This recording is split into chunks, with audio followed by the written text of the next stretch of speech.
বিশ্ব সংবাদে আপনাদের স্বাগত। শুরুতেই সংবাদ শিরোনাম, পরে বিস্তারিত। দখলদার ইসরায়েলি বাহিনী এবং ফিলিস্তিন পুরোদমে যুদ্ধ চলছে, জানিয়ে দেব হাতে থাকা সর্বশেষ আপডেট আন্তর্জাতিক সংবাদ। প্রথমেই সংবাদ শিরোনাম। প্রথমেই জানিয়ে দেব ইসরায়েলের ভয়াবহ হামলা না চালানোর গোপন তথ্য ফাঁস করল ইরান। এরপর জানিয়ে দেব বোমার চালান আটকে রাখল যুক্তরাষ্ট্র, ইসরায়েলকে সবচেয়ে বড় সতর্কবার্তা। এদিকে জাতিসংঘে ফিলিস্তিনি রাষ্ট্রের মর্যাদা বাড়ছে। আরও জানিয়ে দেব কানাডাকে হুঁশিয়ারি ভারতের। সর্বশেষ জানিয়ে দেব ন্যাটোকে শায়েস্তা করতে কঠোর অবস্থানে পুতিন। এতক্ষণ শুনছিলেন সংবাদ শিরোনাম, এবারে বিস্তারিত। তবে অনুরোধ থাকবে ভিডিওটিতে একটি লাইক করবেন এবং কমেন্ট করে জানিয়ে দিবেন এই ভিডিও সম্পর্কে আপনার মূল্যবান মন্তব্য।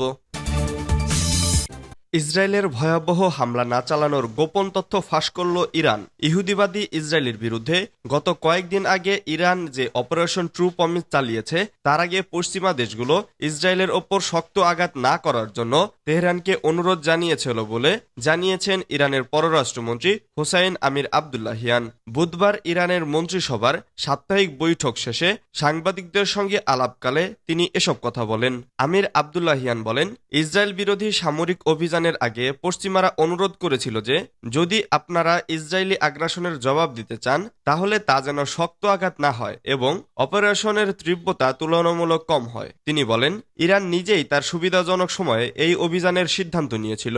ইরানি পররাষ্ট্রমন্ত্রী বলেন, ইসরায়েলের বিরুদ্ধে যখন সামরিক অভিযানের সিদ্ধান্ত নেওয়া হয় তখন পশ্চিমা দেশগুলো, ইউরোপে আমেরিকার মিত্ররা ইরানের সঙ্গে গভীরভাবে যোগাযোগ করে এবং তারা প্রথমেই অনুরোধ জানায় ইসরায়েলের বিরুদ্ধে অভিযান না চালিয়ে ধৈর্য ধারণ করার। কিন্তু ইরান স্পষ্টভাবে তাদের জানিয়ে দেয় যে ইসরায়েলের বিরুদ্ধে নিশ্চিতভাবে জবাব দেওয়া হবে। আমির আবদুল্লাহিয়ান বলেন, অভিযানের দুদিন আগে যুক্তরাষ্ট্র এবং তার আঞ্চলিক মিত্র দেশগুলোকে জানানো হয় যে ইসরায়েলের বিরুদ্ধে আমরা যে অভিযান চালাচ্ছি তাতে তাদের কোনো ঘাঁটিকে লক্ষ্যবস্তু করা হবে না।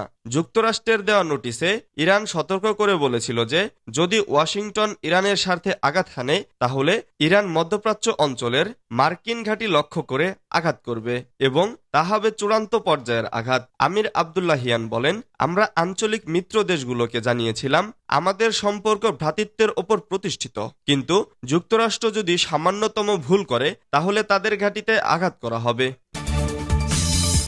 বোমার চালান আটকে রাখল যুক্তরাষ্ট্র, ইসরায়েলকে সবচেয়ে বড় সতর্কবার্তা। এখন পর্যন্ত ইসরায়েলের অস্ত্র ও গোলাবারুদের সবচেয়ে বড় যোগানদাতা যুক্তরাষ্ট্র।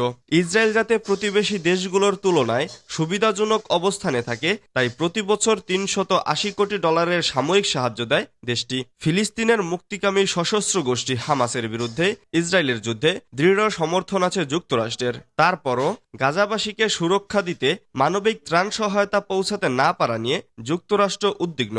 তাই যুক্তরাষ্ট্রের প্রেসিডেন্ট জো বাইডেন প্রশাসন প্রথমবারের মতো ইসরায়েলে বোমা পাঠানো পিছিয়ে দিল। খবর বিবিসির। যুক্তরাষ্ট্র প্রশাসনের এক ঊর্ধ্বতন কর্মকর্তা বিবিসিকে নিশ্চিত করেই জানিয়েছে 2000 পাউন্ডের কয়েক হাজার বোমার চালান পাঠানো স্থগিত করা হয়েছে।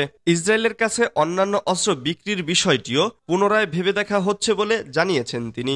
ইসরায়েলের ওপর সবচেয়ে বড় প্রভাবটা এখন কেন খাটাচ্ছে যুক্তরাষ্ট্র? প্রথম কারণ হলো যুক্তরাষ্ট্র সহ অনেক পশ্চিমা দেশেই আশঙ্কা রাফায় ইসরায়েলের সর্বাত্মক অভিযান প্রচুর মানুষ হতাহতের ঘটনা ঘটবে এবং মানবিক বিপর্যয় নেমে আসবে। যুক্তরাষ্ট্রের কর্মকর্তারা বলেছেন যে বোমাগুলোর চালান তারা পিছিয়ে দিয়েছেন সেগুলো রাফা অভিযানে ব্যবহৃত হতে পারত, আর তেমন হলে সেখানকার শহুরে এলাকায় তা বিপর্যয়কর পরিণতি ডেকে আনত। যুক্তরাষ্ট্র চায় না ইসরায়েল রাফায় হামলা করুক, আর সে বার্তাই তাদের বুঝিয়ে দেওয়ার এটি আরেকটি পথ। যুক্তরাষ্ট্র কতটা উদ্বিগ্ন সেটি ইসরায়েলকে দেখিয়ে দেওয়ারই বার্তা এটি, ওয়াশিংটন পোস্টকে বলেন এক মার্কিন কর্মকর্তা। দ্বিতীয় কারণ হচ্ছে হামাসের সঙ্গে একটি যুদ্ধবিরতি চুক্তিতে সমর্থনের জন্য ইসরায়েলি মন্ত্রিসভার উপর চাপ বজায় রাখতে চায় যুক্তরাষ্ট্র সরকার। মিশরের কায়রোয় যুদ্ধবিরতি নিয়ে আলোচনা চলছে। ইসরায়েল এ আলোচনায় কোনো আপোষ রফায় পৌঁছাতে রাজি না হলে তাদের এ চড়া মূল্য দেওয়াতে চাইতে পারে ওয়াশিংটন। যুক্তরাষ্ট্রের অভ্যন্তরীণ রাজনীতিকে তৃতীয় কারণ হিসেবে দেখা হচ্ছে। প্রেসিডেন্ট জো বাইডেন ইসরায়েলকে সমর্থনের হ্রাস টেনে ধরতে ডেমোক্রেটিক সমর্থকদের কাছ থেকে প্রচণ্ড চাপের মুখে আছেন। জাতিসংঘে ফিলিস্তিনি রাষ্ট্রের মর্যাদা বাড়ছে। জাতিসংঘ সাধারণ পরিষদের সংস্থায় ফিলিস্তিনিদের মর্যাদা বাড়তে যাচ্ছে। জাতিসংঘে একটি রাষ্ট্র যত ধরনের অধিকার পেতে পারে তার প্রায় সবই ফিলিস্তিনকে দেওয়া হবে। কেবল একটি অধিকার তারা এখনই পাবে না, সেটা হলো ভোট দেয়া। জাতিসংঘে ফিলিস্তিনের মর্যাদা বাড়ানোর প্রস্তাবটি উত্থাপন করতে যাচ্ছে সংযুক্ত আরব আমিরাত। তারা যে প্রস্তাবটি উত্থাপন করছে তাতে ফিলিস্তিনকে জাতিসংঘ নিরাপত্তা পরিষদের প্রতি জাতিসংঘের পূর্ণ সদস্য পদ দেয়ার আহ্বান জানানো হয়েছে। প্রস্তাবটি বিপুল সংখ্যাগরিষ্ঠতায় পাশ হবে বলে ধারণা করা হচ্ছে। এতে বলা হয়েছে, জাতিসংঘ সনদে 4 নং অনুচ্ছেদে অনুযায়ী ফিলিস্তিন জাতিসংঘের সদস্যপদ লাভ করবে। এ কারণে তাদেরকে সদস্যপদ দেওয়া উচিত। গত মাসে জাতিসংঘ নিরাপত্তা পরিষদে পূর্ণ সদস্য পদের আবেদন করেছিল ফিলিস্তিন, কিন্তু যুক্তরাষ্ট্রের ভোটের কারণে তারা তা পায়নি। তবে জাতিসংঘ সাধারণ পরিষদে কোনো ভেটো ক্ষমতা নেই, ফলে ফিলিস্তিন ওই মর্যাদা পেয়ে যাবে। ইতোমধ্যে 140টির বেশি দেশ ফিলিস্তিনকে স্বাধীন রাষ্ট্র হিসেবে স্বীকৃতি দিয়েছে। জাতিসংঘ সাধারণ পরিষদ ফিলিস্তিনকে আনুষ্ঠানিকভাবে জাতিসংঘ সদস্যপদ দিতে পারে না, তবে তাদেরকে কার্যত জাতিসংঘ সিস্টেমের মধ্যে রাষ্ট্র হিসেবে কাজ করার সুযোগ দিতে পারে। জাতিসংঘ সাধারণ পরিষদ 2012 সালে 138 ভোটে ফিলিস্তিনকে অসদস্য পর্যবেক্ষক রাষ্ট্রের মর্যাদা দেয়। এর ফলে ফিলিস্তিনিরা জাতিসংঘ বিভিন্ন ফোরামে অংশ নেয়ার সুযোগ পায়, বিভিন্ন চুক্তি ও সন্ধিতে সই করতে পারে। কানাডাকে হুঁশিয়ারি ভারতের। পাকিস্তানের বিরুদ্ধে এতদিন যে ভাষায় কথা বলছে সেই একই ভাষায় এবার কানাডাকে সতর্ক করেছে ভারত। প্রচ্ছন্ন হুমকির সুরে কানাডা সরকারকে ভারত সরকার বলেছে, সহিংসতাকে উৎসবের অংশ করা কিংবা তার মহিমা কীর্তন করা কোনো সভ্য সমাজের কাজ নয়। কানাডার মাটিতে শিখ সন্ত্রাসীদের বাড়বন্ত নিয়ে ভারতের বক্তব্য, গণতান্ত্রিক দেশ যারা আইনের শাসনকে মর্যাদা দেয় তারা কখনোই মত প্রকাশের স্বাধীনতার নামে কট্টরপন্থীদের প্রশ্রয় দেয় না। এই বিতর্কের সূত্রপাত কানাডার মল্টলে শিখদের নগর কীর্তনের একটি মুখনাট্যকে কেন্দ্র করে। সেখানে খালিস্তানপন্থীরা শোভাযাত্রায় প্রধানমন্ত্রী নরেন্দ্র মোদীর কারাগারে শৃঙ্খলে বন্দিদশার প্রকৃতি বানিয়ে মুখনাট্য বের করে। ন্যাটোকে শায়েস্তা করতে কঠোর অবস্থানে পুতিন। পশ্চিমা সামরিক জোট ন্যাটো মোকাবেলায় কঠোর অবস্থানে রয়েছেন রাশিয়ার প্রেসিডেন্ট ভ্লাদিমির পুতিন। বর্তমান ঘটনাপ্রবাহের বর্ণনায় আন্তর্জাতিক সংবাদ মাধ্যমগুলো এমনটিই বলছে। জানা গেছে, রাশিয়ার সীমান্তের কাছে বড় ধরনের মহড়া চালাচ্ছে পশ্চিমা সামরিক জোট ন্যাটো। এই মহড়ায় জোটটির 90,000 সেনা অংশ নিয়েছে। স্নায়ুযুদ্ধের পর ন্যাটোর সবচেয়ে বড় এই মহড়া মে মাস পর্যন্ত চলবে।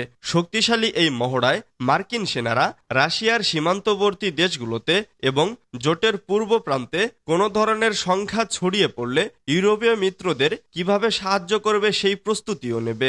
এই অবস্থায় রুশ সামরিক বাহিনীকে কৌশলগত পারমাণবিক অস্ত্র মোতায়েন কাজের মহড়া চালানোর নির্দেশ দিয়েছেন দেশটির প্রেসিডেন্ট ভ্লাদিমির পুতিন। ফ্রান্স, যুক্তরাজ্য এবং মার্কিন যুক্তরাষ্ট্রের ক্রমাগত হুমকির মুখে রাশিয়ার সামরিক বাহিনীকে এই মহড়ার নির্দেশ দিয়েছেন তিনি।